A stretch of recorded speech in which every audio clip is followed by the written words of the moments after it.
Expectations, Part 2. As I said last week, expectations are involved with our hopes and desires. This fascinating topic on expectations are important in the Bible. For example, let's see how Moses told about his important topic to the people of Israel. It's found in Deuteronomy 10, verses 12 and 13. So listen to these important words from Moses. And now, Israel, what does the Lord your God ask of you but to fear the Lord, that is, respect the Lord, to walk in obedience with him, to love him, to serve the Lord your God with all your heart and with all your soul, and to observe the Lord's commands and decrees that I am giving you today for your own good.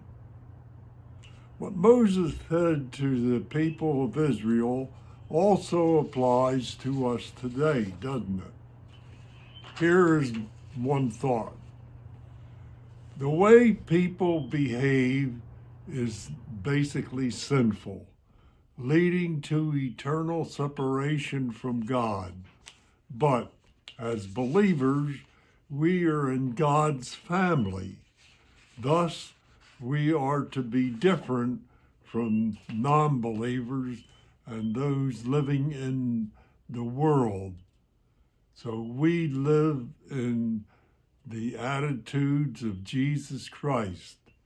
We live in his words and actions and should leave no doubt in other people's minds, seeing how we behave as we believe God and his commandments and also in Jesus Christ.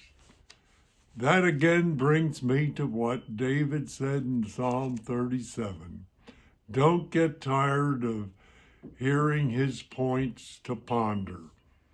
Trust in the Lord, rejoice in the Lord, commit your way of life to the Lord, rest in the Lord, and walk with the Lord.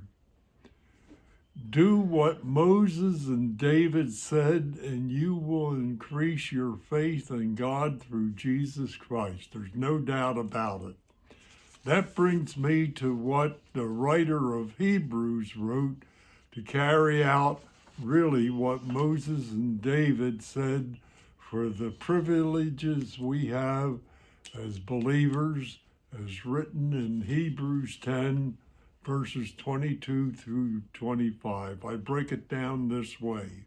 1, we have access to God through Jesus Christ. 2, we can overcome our doubts through faith as we read and study the Bible. 3, we can be encouraged by other believers. And 4, we can worship together to praise and honor God. I close with this thought. God always does just what he says, and he has invited you into his fellowship through Jesus Christ. I close with what Moses said and what God expects of us in Deuteronomy 11, verses 26 through 28. This is what Moses said. Look, today I am giving you the choice between a blessing and a curse. You will be blessed if you obey the commands of the Lord your God, but you will be cursed if you reject the commands of the Lord your God and turn away from him and worship other gods. That's with a small g. Next week, a short devotion on Palm Sunday and Passion Week.